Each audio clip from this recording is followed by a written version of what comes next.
سورہ قارعہ۔ سورہ قارعہ کا تعارف، مقام نزول۔ سورہ قارعہ مکہ مکرمہ میں نازل ہوئی ہے۔ آیات، کلمات اور حروف کی تعداد: اس صورت میں ایک رکوع، 11 آیتیں، 36 کلمے اور 152 حروف ہیں۔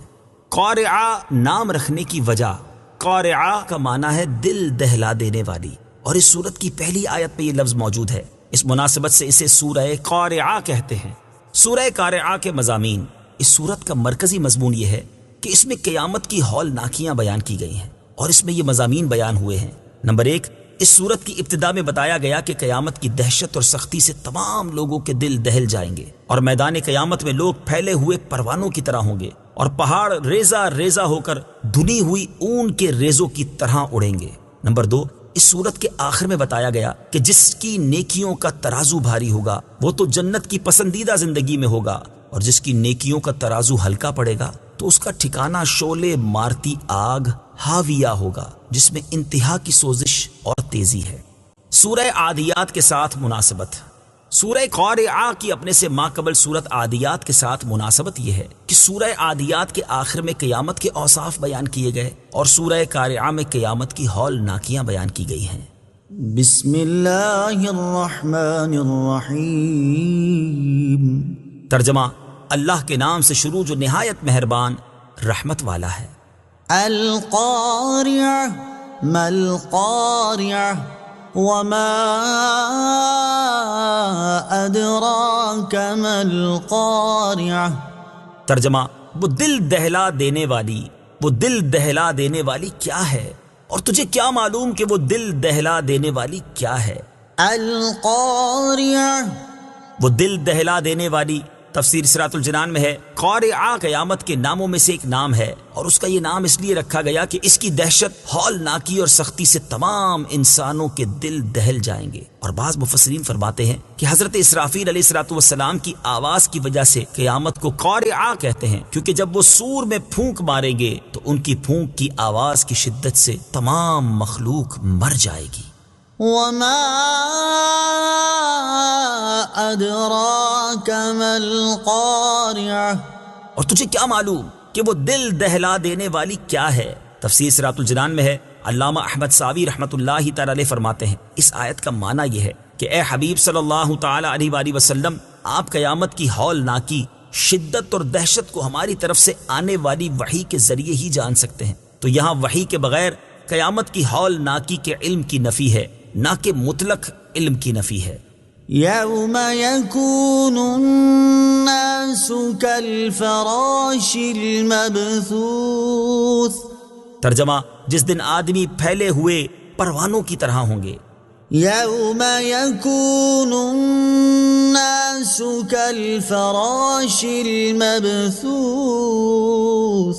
جس دن آدمی پھیلے ہوئے پروانوں کی طرح ہوں گے۔ تفسیر صراط الجنان میں ہے، یعنی جس طرح پروانے شعلے پر گرتے وقت منتشر ہوتے ہیں، اور ان کے لیے کوئی ایک جہت معین نہیں ہوتی، بلکہ ہر ایک دوسرے کے خلاف جہت سے جاتا ہے۔ یہی حال قیامت کے دن مخلوق کے انتشار کا ہوگا کہ جب انہیں قبروں سے اٹھایا جائے گا تو وہ پھیلے ہوئے پروانوں کی طرح منتشر ہوں گے، اور ہر ایک دوسرے کے خلاف جہت کی طرف جا رہا ہوگا۔ یاد رہے کہ اس آیت میں قبروں سے اٹھتے وقت مخلوق کے انتشار کو پھیلے ہوئے پروانوں کے ساتھ تشبیہ دی گئی ہے، جبکہ ان آیات یوم یدعو الداعی الی شیء نکر خش عن ابصارهم یخرجون من الاجداث کأنهم جراد منتشر۔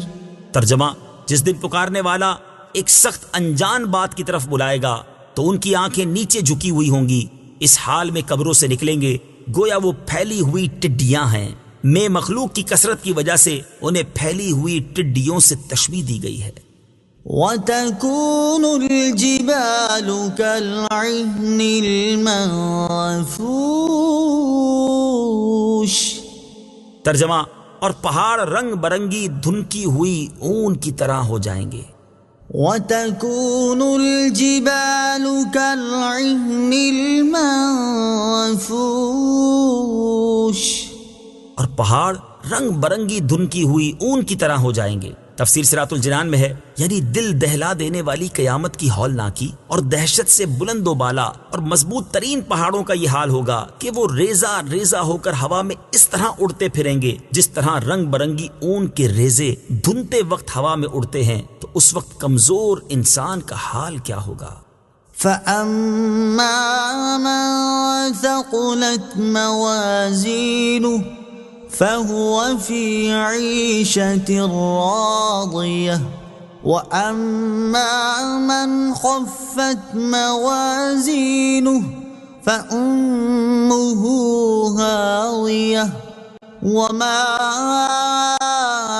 أَدْرَاكَ مَا هِيَهْ نار حامیہ۔ ترجمہ: تو بہرحال جس کے ترازو بھاری ہوں گے وہ تو پسندیدہ زندگی میں ہوگا، اور بہرحال جس کے ترازو ہلکے پڑیں گے تو اس کا ٹھکانہ ہاویہ ہوگا۔ اور تجھے کیا معلوم کہ وہ کیا ہے؟ ایک شعلے مارتی آگ ہے۔ فَأَمَّا مَن ثَقُلَتْ مَوَازِينُهُ تو بہرحال جس کے ترازو بھاری ہوں گے۔